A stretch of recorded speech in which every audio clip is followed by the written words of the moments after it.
Hello, I'm Dr. Karen Becker, and we are so thankful that each and every one of you have joined us this week during our CANWI Awareness Week, where myself and Dr. Donna Raditic have celebrated insights into commercial pet foods. Can we do better?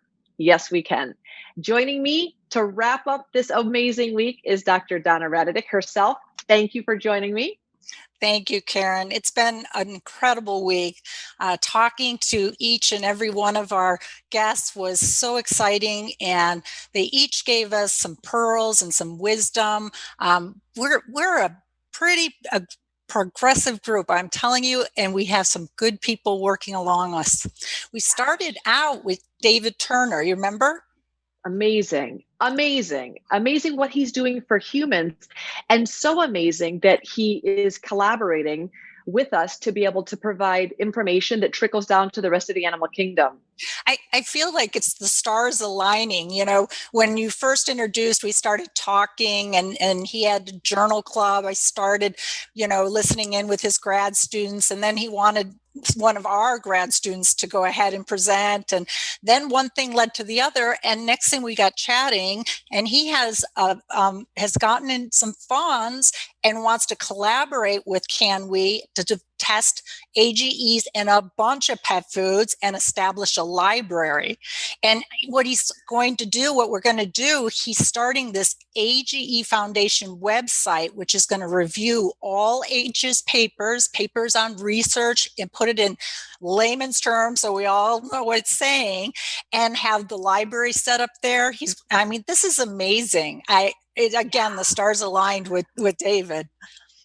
Just amazing. And what a great resource. But also, Donna, this concept of One Health initiative, that by learning what we learn in human medicine and by learning what we're learning in veterinary medicine, we are actually helping everyone. We're helping a lot of different species make better choices because we are working together as doctors and professionals. So I love that collaboration.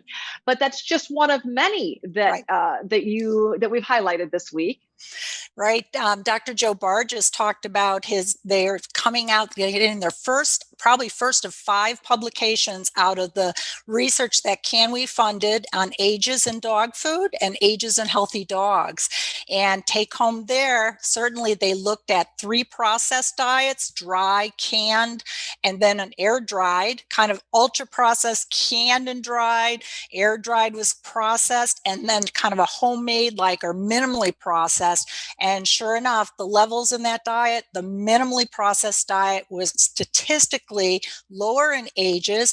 And when fed to healthy dogs, the ages in blood and urine dropped. We're so excited. They're going to be releasing more data with that publication as well. So stay tuned. We'll be posting and talking about that for sure. Gosh, that research that was just completed via CANWI has made my entire decade, because despite the fact that I believe most of us would assume feeding less processed foods are healthier, everyone's comment is the same. Show me the research, or how do you know that? Or you can't make that assumption. But we are beginning, by doing some of this basic research, we're actually beginning to demonstrate through qualified testing that indeed our common sense, or that our grandmas were correct, that eating fresher foods is better for our bodies. But I love the fact that we have this now being written up, appearing in journals, to be able to help educate not only pet food industry to make better choices, but pet parents are able to take this information and know in their hearts that what they're doing is providing healthier options in terms of food choices. So I love that so much.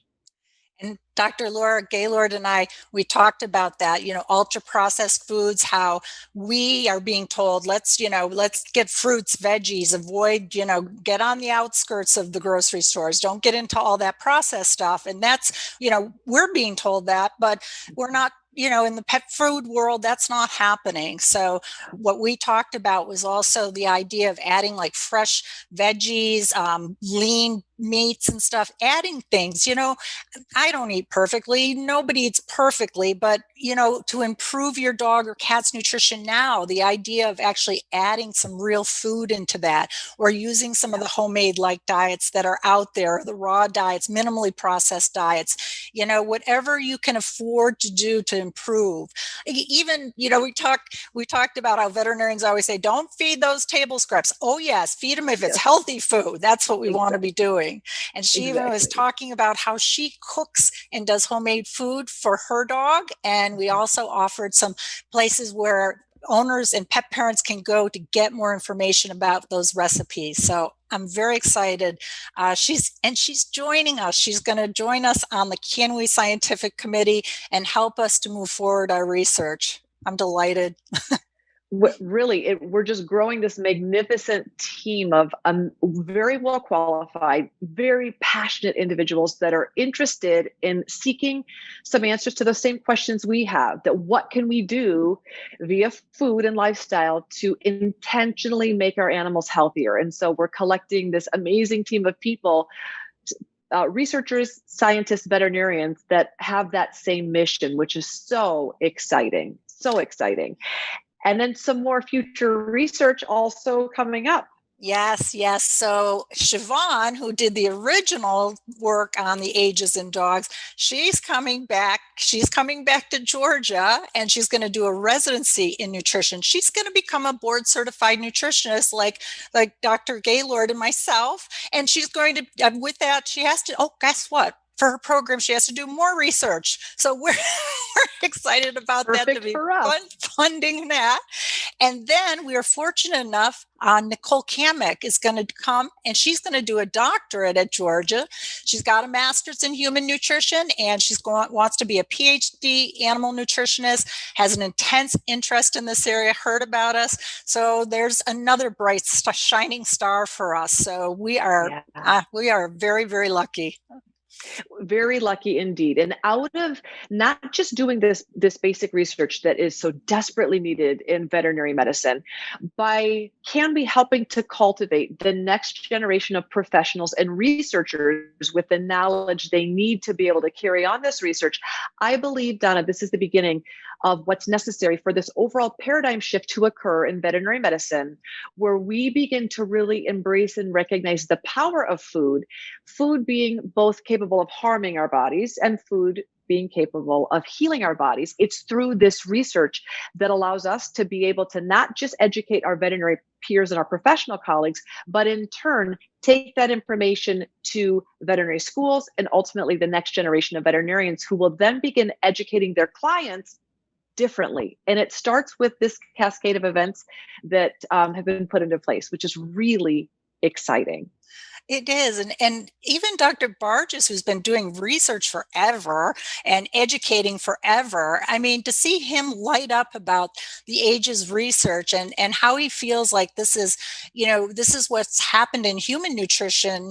We know the Western diet and ultra processed foods are problematic, but this hasn't been looked at. And now he's leading a group working with David, working with other universities, networking with other veterinary schools on this research to get the word out, that kind of draw back. Let's get a bigger picture. Instead of, as nutritionists, we're always taught it is the nutrients, the minerals, the vitamins, no, he talked about it's the ingredients and how the ingredients are processed and handled, a bigger picture, and how much he appreciates the opportunity to do this type of research that could be proactive, instead of let's treat the disease, or then that's what his research was, a lot of disease states. Mm-hmm. But now it's proactive. Let's prevent disease. Let's make our dogs and cats live healthier, longer lives. It's kind of really, really special to hear him talk like that. Well, and that is especially heartwarming to me. Dr. Joe Barges, of course, wrote all the textbooks, all the chapters in textbooks when I went to veterinary school. That does kind of date him, I have to say. What he, of course, wrote, he's got the amazing gift of being double board certified. He's an internal medicine doctor, but he's also a nutritionist. So he really is the go-to guy for how does food impact internal well-being. And I love it that he's one of the veterinarians that is not afraid to learn unlearn and relearn according to what science and new information is provided. Dr. Donna, along that same vein, do you believe that if we have powerhouses like Dr. Barges and other well-credentialed professionals that are beginning to rethink and ask themselves better questions about how does the way that we process pet food influence the way that animals eventually achieve disease, a disease-free state or not, or prevent and avoid diseases? He's asking those tough questions. Do you see or do you think that there's a potential that after we have veterinarians recognizing that the type of food matters, the type of processing matters, do you believe that this will provide enough insights that the pet food industry itself, Donna, may reconsider how they are making pet foods using this information? I do, without a doubt. I mean, I think the good pet food companies out there, there's good people who work in the pet food industry who are going to take this information because they're scientists and they still want to know and do better. And they're going to take their companies and their manufacturing and they're going to move it in the right direction. I do believe that's going to happen. And that to me, without a doubt, I know the pet food industry is a big place and it's huge, but there are some very good individuals, and we're going to be sending some of our individuals into that world and talking and educating. And this information is going to provide them information that allow them to make better diets, healthier diets for our dogs and cats. Yes, I do. Gosh. Well, I love that we have had an incredibly successful CANWI Awareness Week. I love the fact that we are helping to move veterinary nutrition in a healthier, better, more educated direction. I love the fact that we have so many gifted, talented professionals, researchers, veterinarians on board with this mission. And I believe that this week is one beautiful example of all that we can accomplish when we do it together. As always, Karen, can we do it? Yeah, can we? Yeah, we can, can't we? Yeah, we can. And we are. We're doing it. We are doing it. We are doing it. Thank you so much. And thank you for every pet parent, private organization, wellness company, and even some amazing pet food companies that have financially supported CANWI. As a nonprofit organization, we rely solely on your donations.